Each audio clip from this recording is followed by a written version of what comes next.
अस्सलाम वालेकुम, मतीउल्लाह जान MJ TV। इस वक्त सुप्रीम कोर्ट ऑफ पाकिस्तान में कुछ देर पहले ही तहरीक इंसाफ के चेयरमैन इमरान खान की उन दरख्वास्तों पे समाअत हुई जिसमें इस्लामाबाद हाई कोर्ट की तरफ से अदम कार्रवाई को चैलेंज किया गया था। और ये वो दरख्वास्तें थी इस्लामाबाद हाई कोर्ट में जिसमें हाई कोर्ट ने कल की तारीख मुकर्रर कर रखी है, मगर चेयरमैन तहरीक इंसाफ को ये एतराज़ था कि इस्लामाबाद हाई कोर्ट को पिछले हफ्ते सुप्रीम कोर्ट के फैसले के फ़ौरन बाद इन दरख्वास्तों का फैसला करना चाहिए था। और इस्लामाबाद हाई कोर्ट ने पिछले हफ्ते स्टे ऑर्डर भी नहीं किया और ये स्टे ऑर्डर मांगा जा रहा था तोशाखाना ट्रायल कोर्ट के कार्रवाई के हवाले से, जो अभी तक नहीं रोकी गई। आज जस्टिस याहिया अफरीदी, जस्टिस मज़ाहिर अली अकबर नकवी और जस्टिस मसरत हलाली पर मुश्तमिल 3 रुकनी बेंच ने जब समाअत का आगाज़ किया तो जस्टिस याहिया अफरीदी ने शुरू में ही इमरान खान के वकील ख्वाजा हारिस से ये कहा कि आपको पहले ही रिलीफ मिल चुकी थी और कवायद के मुताबिक जो सुप्रीम कोर्ट ने पिछली बार हुक्म दिया था उसमें इस्लामाबाद हाई कोर्ट के इन तमाम दरख्वास्तों को और तोशाखाना ट्रायल के ख़िलाफ़ एतराज़ात को निपटाने तक तोशाखाना ट्रायल कोर्ट जो है वो कोई हतमी फ़ैसला नहीं दे सकती थी। तो इसलिए ऑलरेडी फ़ाइनल डिसीजन और हतमी फ़ैसले से रोका हुआ था सुप्रीम कोर्ट के गुज़श्ता जो समाअत थी उसमें फ़ैसले के मुताबिक। मेरे साथ मौजूद हैं अता तारड़, मुआवन ख़ुसूसी हैं वज़ीर आज़म पाकिस्तान के, और इनसे बात करते हैं। अता तारड़ साहब, तोशाखाना ट्रायल के हवाले से आप आज भी सुप्रीम कोर्ट में मौजूद थे, वहाँ पर इस वक्त जो सवाल ये पैदा हो रहा है कि तोशाखाना ट्रायल के हवाले से इमरान खान के ऊपर जो केस चल रहा है इसमें इतनी आपके ख्याल में क्या ताख़ीर है और क्यों उसका फ़ैसला नहीं हो पा रहा? देखिए, इमरान खान साहब माहिर हैं ताख़ीरी हरबे इस्तेमाल करने के। जिस शख्स ने फ़ॉरेन फंडिंग का केस 6 साल चलाया हो, जो टेक्निकलिटीज़ पे खेले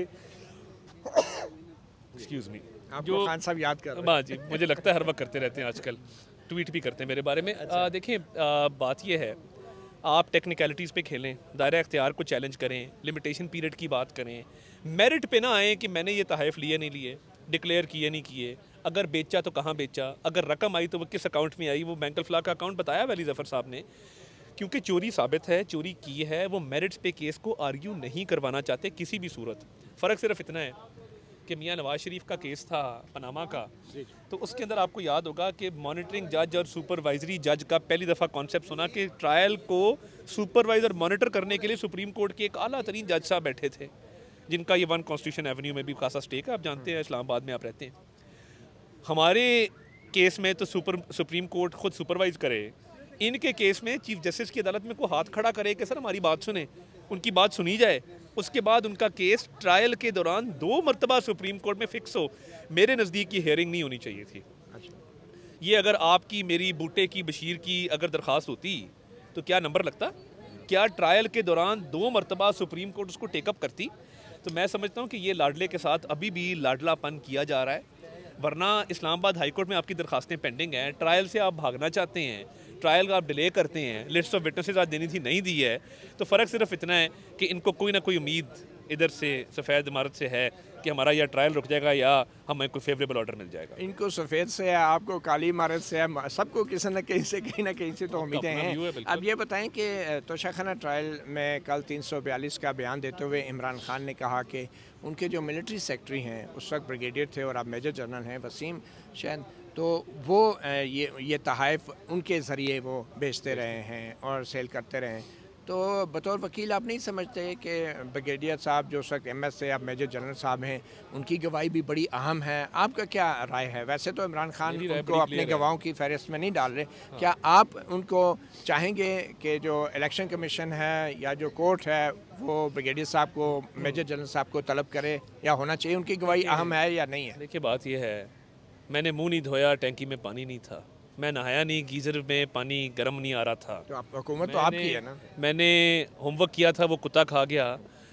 तो ये तो बहाने तो लातादाद है ना। अब कहेंगे कि जी जो मिलिट्री सेक्रेटरी है उसने प्रोटोकॉल को दिया, प्रोटोकॉल ने प्रोटोकॉल असिस्टेंट को दिया, असिस्टेंट ने ड्राइवर को दिया। अपने सेक्रेटरियों पे कोई बात डाल देना इंतहाई, मैं समझता हूँ कि शर्म का मकाम है। भाई तोहफे खाए फराग होगी, तो तोहफे खाए बुशरा बीबी, उसके पैसे बुशरा बीबी लाए, ऑडियोज बुशरा बीबी की आए हैं, और नाम वसीम चीमे का। I have no love lost for brigadier Wasim Cheema, मगर अगर ये समझते हैं कि वसीम चीमा इसमें कोई कसूरवार है और उस पर डालना चाहते हैं, तो फिर हिम्मत करके उसका नाम डालें गवाहान की लिस्ट में। मेरे व्यू के मुताबिक अदालत को ज़रूरत ही नहीं है कि इररेलेवेंट आदमी को, अगर मैं वकील होता तो मैं कहता ये इररेलेवेंट बात है, ये इररेलेवेंट गवाह है, इसका कोई ताल्लुक नहीं है। ईसीपी में अली ज़फ़र ने केस में क्या कहा, उसने कहा जी ये हमने पैसे जमा कराए अकाउंट में। जब आप मान गए कि आपके ज़ाती अकाउंट में तोहफे बेचने के पैसे जमा किए गए हैं, तो वो भी मिलिट्री सेक्रेटरी ने अपने अकाउंट में क्यों नहीं डाले, इसके अकाउंट में क्यों डाले, अगर ऐसी बात है तो। अच्छा तार साहब, अब एक कानून साजी भी बड़ी हो रही है और बड़ी जल्दी में आप लोग कर रहे हैं जाने से पहले। आप दिन ब दिन फ़ौज का और इस्टेब्लिशमेंट का जो किरदार है वो मईशत में भी और सियासत में भी ख़ुद बढ़ा रहे हैं। नवाज शरीफ लंदन में बैठ के तकरीरें करते थे और इन्हीं खुफिया अदारों को जिनके बारे में वो बातें करते थे, जनरल फैज़ का नाम लेके, अब उन्हीं खुफिया अदारों को एक नए कानून के ज़रिए शहरियों को उनके घरों में छापे मारने, उनको गिरफ़्तार करने का भी आप लोग हक़ दे रहे हैं।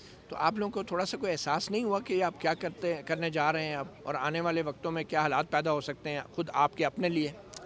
एहसास करना चाहिए था 9 मई के वाक़यात करने वालों को। देखिए इस मुल्क में आपने सबटाज किया, खुदा न खास्ता 9 मई को कोई दुश्मन मुल्क हमला कर देता, BRB के उस क्रॉस कोर कमांडर नहीं थे, हमारी कैपेसिटी डिमिनिश हो चुकी हुई थी और एक अफरा तफरी का एक आलम था। इस मुल्क को सेफगार्ड करने के लिए जवाज़ क्या पैदा हुआ, जवाज़ 9 मई का पैदा हुआ है। 9 मई ना होता तो क्या इन कानून साजी करने की नौबत आती? और जहाँ तक नवाज शरीफ साहब की बात है, मैं बड़ा क्लियर हूँ। उन्होंने कहा कि इदारा न्यूट्रल नहीं है। इदारा न्यूट्रल हुआ अप्रैल में, इदारे ने कहा कि जी हम न्यूट्रल हैं, जिसको कहा गया कि ये जानवर हैं, क्योंकि उनकी हिमायत छोड़ दी और न्यूट्रलिटी की तरफ आ गए। और नवाज शरीफ ने यकीन कर लिया। नहीं देखिए, यकीन की बात नहीं है। इमरान न्याजी साहब ने बजट पास कराने के लिए कॉलें कराते थे, एतमाद का वोट लेने के लिए कॉलें कराते थे। जब कॉलें बंद हो गई और इदारा न्यूट्रल हो गया तो अपने मुँह पर गिर गए। तो ये बात कानून साजी है, इसका 9 मई से क्या ताल्लुक है? 9 मई से ये ताल्लुक है, आप ISI को और इंटेलिजेंस ब्यूरो को छापे मारने और गिरफ्तारियों के जो ये दुनिया में कौन से मुल्क में इंटेलिजेंस एजेंसियों को गिरफ्तार करने का हक होता है? एजेंसियों का ये काम है पुलिसिंग करना। आपकी पुलिस नाकाम है, आपके अदारे नाकाम है, आप खुद मान रहे हैं। ताकत का तवाज़ुन बहुत ज़रूरी है, वो कायम होना चाहिए। मगर 9 मई के बाद पाकिस्तान की सिचुएशन बिल्कुल चेंज हो चुकी है और 9 मई को जो वाक़यात हुए, हसास तनसीबात को निशाना बनाया गया, जलाओ घेराव किया, अगर मुट्ठी भर शरपसंद नासिर थे, ऑब्वियसली ये दहशतगर्दी के ख़िलाफ़, शरपसंदों के ख़िलाफ़ ही यूज़ होगा ना। अच्छा, ये तो अब मुझे ये बताएं, आपको 9 मई तो याद है, आपको वो तारीख याद है जब पार्लियामेंट पे हमला हुआ था? उसकी तारीख याद है आपको? जी, इमरान खान साहब ने एक हमला किया था पार्लियामेंट पे। उसकी तारीख याद है आपको? देखिए, पार्लियामेंट पे उन्होंने गेट तोड़ा और अंदर आए ग्राउंड तक। तारीख तो नहीं याद ना? देख, वो बड़ा हमला था पार्लियामेंट पे, या ये 9 मई का बड़ा हमला? आप अगर ये साबित करना चाहते हैं कि मैं डेमोक्रेट नहीं हूँ और मुझे वो तारीख नहीं, मुझे साबित करने की जरूरत नहीं है ना। मुझे ये बताएं ना, पार्लियामेंट की तारीख आपको याद नहीं है? वो बड़ा वाकया था या 9 मई का बड़ा वाकया, ये बताएं आप। दोनों मुख्तलिफ नौइयत के वाक़े हैं। कंपैरिजन इसलिए नहीं बनता, किसी के घर में जाके उसका घर जला देना, पार्लियामेंट को जलाया नहीं गया था, पार्लियामेंट के दरवाजे के अंदर भी दाखिल नहीं हुआ गया था। अच्छा, कब्रें खोदी गई थी ग्राउंड के अंदर। PTV में जो हुआ था स्टेट मीडिया में, वो क्या था? वो शदीद तरीन दहशतगर्दी थी, उस पर मुकदमा चला है, दहशतगर्दी का मुकदमा चला है, इन्होंने कोर्टों से रिलीफ लिया है।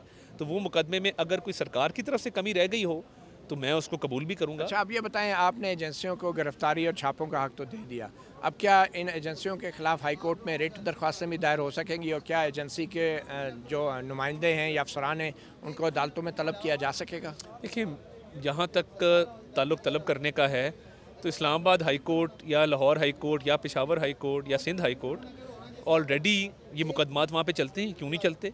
तो सुप्रीम कोर्ट भी अक्सर ये राइट एक्सरसाइज करती है। तो मैं नहीं समझता कि कोई इस पर कदगन ऐसी किसी ने लगाई है, तो वो कॉन्स्टिट्यूशन के मुताबिक एक्ट करें, बुला सकते हैं अगर बुलाना चाहें। तो जो लापता अफराद सैकड़ों की तादाद में अभी भी वो अपने लवाकिन उनके सड़कों पर रुल रहे हैं, एहतजाज कर रहे हैं पूरे पाकिस्तान में, वो तो आप लोगों से बरामद नहीं हुआ। आपने मज़ीद अख्तियारात उस हवाले से खासी इस गवर्नमेंट ने एफर्ट की है।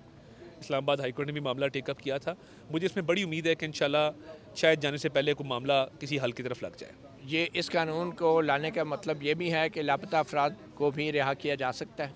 नहीं, देखिए, इस कानून का उससे कोई ताल्लुक नहीं है, वो एक अलग चीज़ है, ये एक अलग चीज़ है। ठीक है, कल आपके साथ अगर यही खुफिया इदारों ने छापे मारे, गिरफ्तारी की, तो आपको कोई एतराज़ तो नहीं होगा? आपके घर में अगर इन्होंने इसी तरह छापे मारे, अगर मैं कोर कमांडर के घर को जला दूं जाके, उसकी बेटी के कमरे का दरवाज़ा तोड़ के, उस कानून में ऐसा कोई चीज़ नहीं लिखी हुई, ये उस काम के लिए नहीं। वजह तो देनी पड़ेगी ना। अगर मैं उसका जहेज़ लूट लूँ उसकी बेटी का, कोर कमांडर की, और मैं जलाओ घराव करूँ, मोर भी उठा के ले जाऊँ, सालन के डोंगे भी ले जाऊँ और वहाँ पे आग लगा दूँ और कह दूँ कि पूरा पाकिस्तान में इनकलाब आ गया, टेक ओवर कर लें, तो हाँ फिर छापा जायज़ होगा। चल नवाज शरीफ साहब आ रहे हैं वापस? इंशाल्लाह अगले 1 से 1.5 माह में मैं उनको देख रहा हूँ अब तो आ ही जाएंगे इंशाल्लाह। अब तो सब सेट हो गए। नहीं, सेट क्या होना है, आना उन्होंने कानूनी मशावरत करने के बाद है, सियासी मशावरत करने के बाद है, सेट वाला कोई मामला नहीं। चलें ठीक, बहुत शुक्रिया। आपने सुना तारड़ का। एक बार फिर बताते चलें कि आज चेयरमैन तहरीक इंसाफ की तरफ से सुप्रीम कोर्ट में जो दरख्वास्त दायर की गई थी, उस दरख्वास्त में हाई कोर्ट की तरफ से अदम कार्रवाई, जो दरख्वास्तें पहले हाई कोर्ट में दायर की थी, उस अदम कार्रवाई को चैलेंज किया गया था और कहा गया था कि हमने इस्लामाबाद हाई कोर्ट से कहा था कि तोशाखाना ट्रायल को रोक दें, स्टे कर दें आर्जी तौर पे, वो उन्होंने नहीं माना। तो इसलिए सुप्रीम कोर्ट जो है अब इस अदम कार्रवाई के ऊपर अपना फ़ैसला दे और तोशाखाना ट्रायल को स्टे कर दे, जिस पे जस्टिस जारिया अफरीदी जो 3 रुकनी बेंच की सरबराही कर रहे थे, उन्होंने ये वाज़ेह किया कि सुप्रीम कोर्ट ट्रायल कोर्ट के मामलात में मुदाखलत नहीं करेगी। ट्रायल कोर्ट ने जो अदम कार्रवाई वाली दरख्वास्तें हैं वो कल यानी 3 अगस्त को लगा रखी हैं।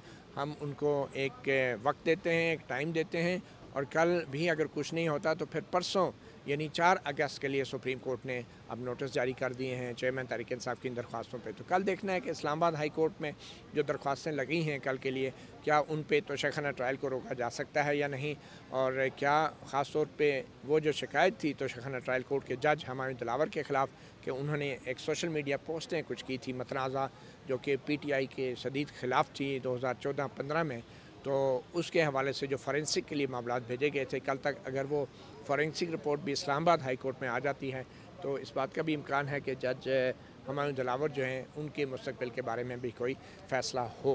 तो कल इस्लामाबाद हाई कोर्ट में समाअत होनी है। आज सुप्रीम कोर्ट ने किसी किस्म का बराह रास्त कोई स्टे ऑर्डर नहीं दिया और परसों के लिए नोटिस जारी कर दिए हैं। अब देखना ये है कि तोशाखाना ट्रायल जिसमें आज भी गवाहान की फहरिस्त तलब की गई थी इमरान खान से, जो कि अपना 342 का बयान रिकॉर्ड करा चुके हैं, उन्होंने नहीं दी और जज हुमायूं दिलावर ने कहा था कि अगर आज दिन तक ये फहरिस्तें नहीं दी जाती इमरान खान की तरफ से अपने हक़ में गवाहान की, तो फिर उनका जो हक़ है दिफा का उसको ये कोर्ट ख़त्म कर देगी, जिसका मतलब ये होगा कि फिर उसके बाद अमल दलाइल का अमल जो शुरू होगा और उसके बाद फिर फ़ैसला भी आ सकता है। मगर सुप्रीम कोर्ट के आज की समाअत के बाद ये चीज़ सामने आई है कि सुप्रीम कोर्ट ने कहा है कि बज़ाहिर तोशाखाना ट्रायल कोर्ट जो है वो अब हतमी फ़ैसला नहीं दे सकती, कार्रवाई पूरी कर सकती है। और कल इस्लामाबाद हाई कोर्ट जो है इमरान खान की ऐसी ही एतराज़ात पर और दरख्वास्तों पे कोई वाज़ेह फ़ैसला करेगी कि आया तोशाखाना ट्रायल कोर्ट जो है